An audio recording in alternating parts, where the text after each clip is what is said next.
Hello. Sorry, I'm a bit nervous, so I'll get through it as much as I can. So I'm Athena, and I'm the New South Wales ACT Practice Lead in Peer Support for Wellways Australia. And I've got the absolute privilege and honour to introduce some of our peer workers across Wellways, and that's Rose and Amelia. This is the first time, or yesterday was the first time that I actually met them in person, and they've been in their roles for about 8 to 9 months. And that kind of segues really well into this whole community of practice. A lot of our community practice is actually done over Teams or Zoom. So to be able to meet them in person and give them a hug and to get to know them even more personally has been an absolute privilege. Thank you. Rose from Wagga Wagga with the Way Back in Wellways, suicide prevention. As Athena said, I've been working for about 8 months. I started the same week as Amelia, so we've been through this journey together and we're both quite new. I would also like to acknowledge the lived and living experience in the room. We've all been through a whole hell of a lot and you're doing fantastic today and yesterday. So hats off to us all. Hi, I am Amelia. I'm also in the Way Back service as a peer worker in the suicide prevention. As Rose said, we both started about 8 or 9 months ago. And it's awesome to be here today. I'd just like to do an acknowledgement of country. So I would like to acknowledge the traditional custodians of this land on which we meet today, the Gadigal people of Eora Nation. I would also like to acknowledge the Wiradjuri people on whose land I live and work.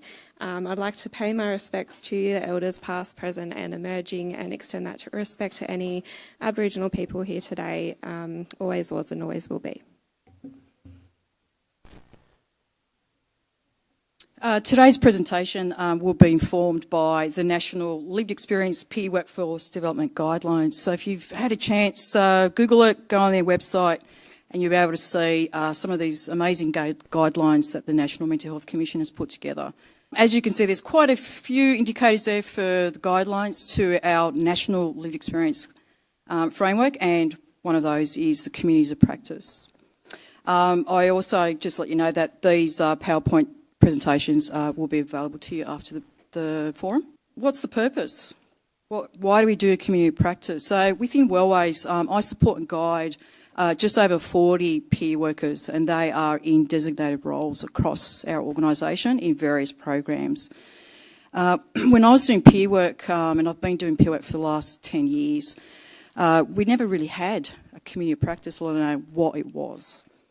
If we were privileged enough to have peer workers in our teams, we would get together, have a bit of a chinwag, a bit of a debrief, might bring in some intentional peer support values and talk about that.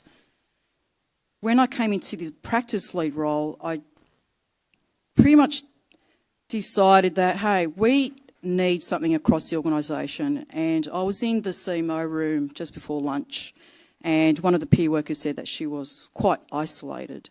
She didn't know any other peer worker that worked within her organisation, or if she didn't know how to connect with them. And I definitely resonated with that experience because one of my first peer work jobs, I was the only peer worker in that program, and it was hard to connect with people, figure it out, who's who in the zoo, basically. So the privilege of being in this practice lead role was when I came into this role 2 years ago. I didn't want a peer worker to seek out that support. So what I decided to do was develop a community practice and invite all peer workers across New South Wales ACT to meet. Obviously, it's hard to do all of us in person, as you can see. They're from Wagga Wagga. I'm based in Campbelltown, and we've got several programs across the whole state. So it was something as simple as creating a Teams group and letting everybody know that your peer workers in these programs, and hey, why don't we all meet up? Why don't we all have a chat? And then see how this group goes. See what kind of connections we make. There might be some similarities, there might be some gaps, some resources, some training, some development, utilising IPS or other peer work values to talk through our work. So that was our intention.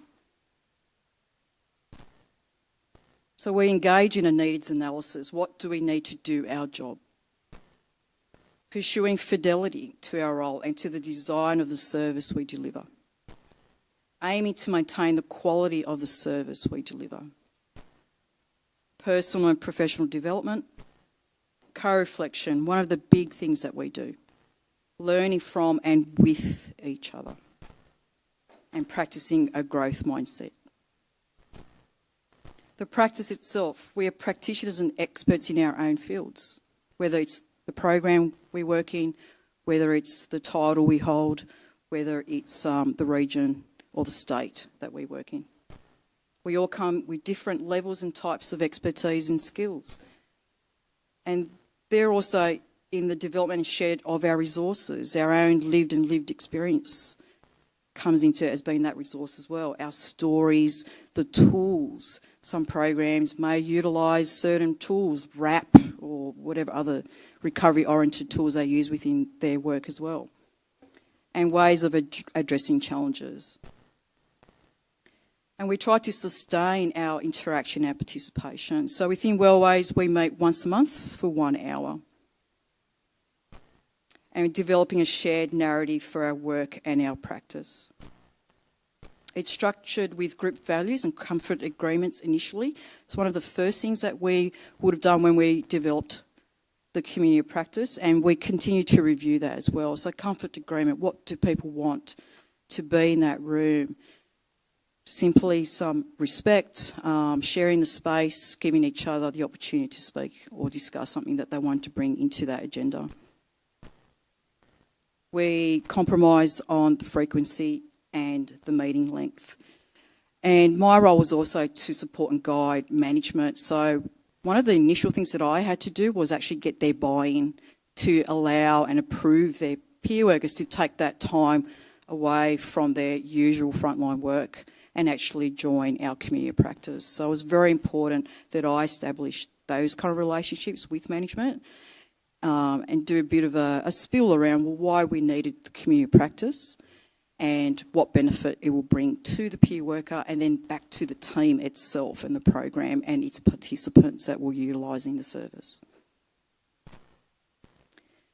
Consistent administration and facilitation to keep the group to a structure and purpose, take minutes, book speakers and calendar of topics. So that's where my main role as the main facilitator or the main host of the community practice comes into it. Although I allow, or encourage actually, not allow, I encourage peer workers to participate in being a facilitator or a host of the community practice.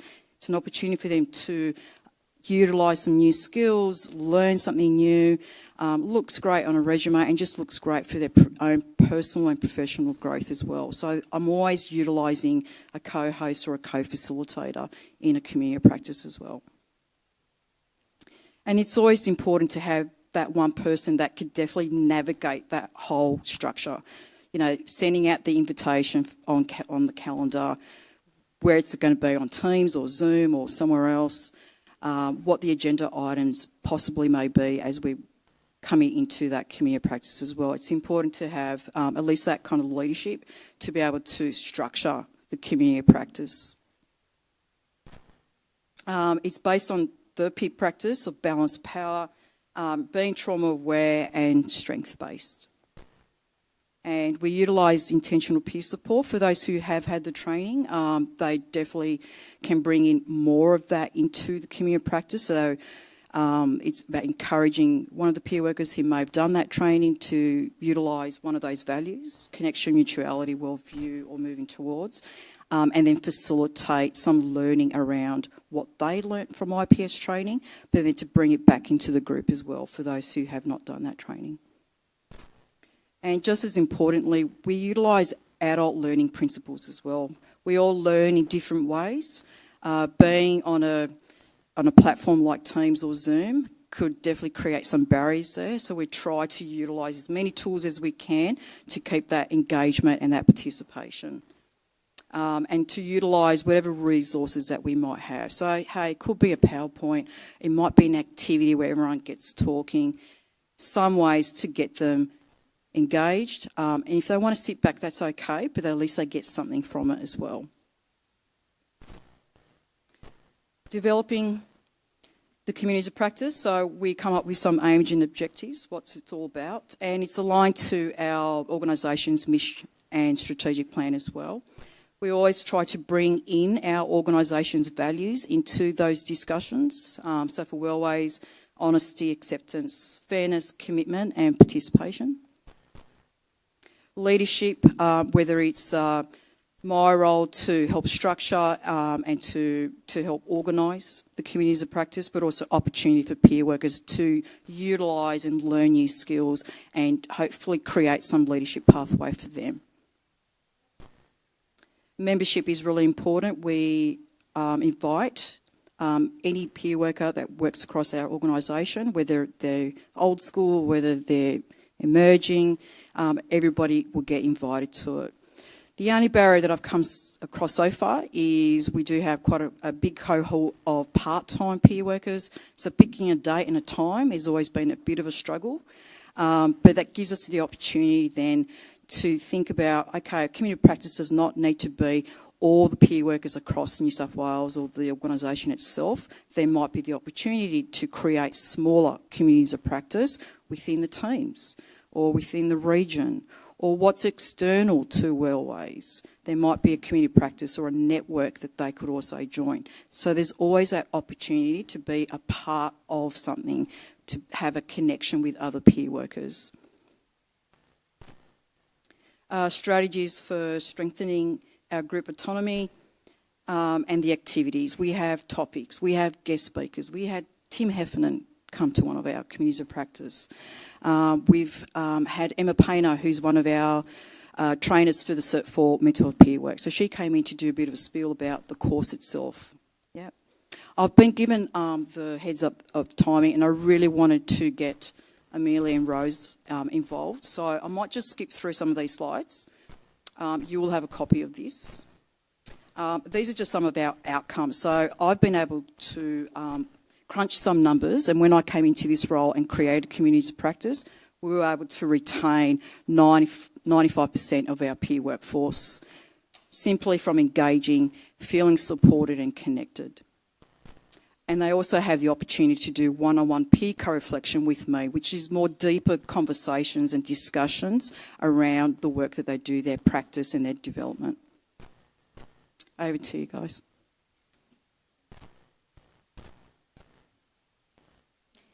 All right, beautiful. Now that you've heard a little about the community of practice from the woman herself that supports us, we just wanted to have a little bit from our perspective of what it's been like to be able to engage with the community of practice since starting here at Wellways. We've heard a lot of discussion this morning about people obviously feeling isolated and not really having forums to be able to reach out to one another, and I feel incredibly privileged that when I started, Athena reached out to me from the get-go and invited me not only to our one-on-one co-reflections but also to the community of practice. As someone that hasn't worked in the industry before, I came from retail and started as a peer worker in mental health through lived experience. I wasn't quite sure what I was getting myself into, exactly what the peer workforce was, how big it was, or how many different industries and subjects focus on peer work and use peer work. So it was definitely eye-opening and also comforting to be able to have a community of people that have been through similar things that I have, but also a scope of other traumas and lived experiences as well that I could bounce off of. And it's been really useful when starting in a new role. We're obviously working directly with people, and if I have a participant that has a particular goal that I haven't had to experience before in my life, then I have a community of people that I can reach out to and ask and be like, hey, if this is something that you've handled before, then throw your information at me. So I definitely suggest joining if you have one that you can join, and if you're a manager, I definitely suggest getting one of those organised externally so your staff do have someone that they can reach out to, especially if they are a lone peer worker in your office or in your region. I am lucky enough that I have a team in the office as well, so I'm spoilt with help. But definitely reach out to Athena if you have any questions afterwards, because she set it up on her own, so we didn't have to go through the pain of setting it up on our own. So thank you very much, Athena. You've made my job a lot easier than I can imagine it would have been beforehand. Oh, thanks, mate.